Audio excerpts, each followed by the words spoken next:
how to get your Shopify store on Google search. I'm going to show you how you can easily get your Shopify store on Google search. Here are the steps to verify your site with Google. First, go to your Google Search Console account. Click the three horizontal lines. Click on Add Property and choose Select Property Type. Then choose the URL prefix and type the domain name.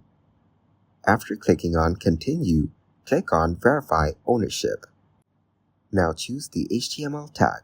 Highlight the HTML tag and copy it. Copy everything, including the symbols. It will look like the one below, but do not copy the one below. In your Shopify admin, go to the online store first and then go to Themes. Now choose your theme and click on Actions to go to Edit Code. Go to Layout and click on Theme. Liquid and look for the head tag. Then paste the text you copied earlier on the line below this tag and save the changes. After that, go back to Google Search Console and click on Verify.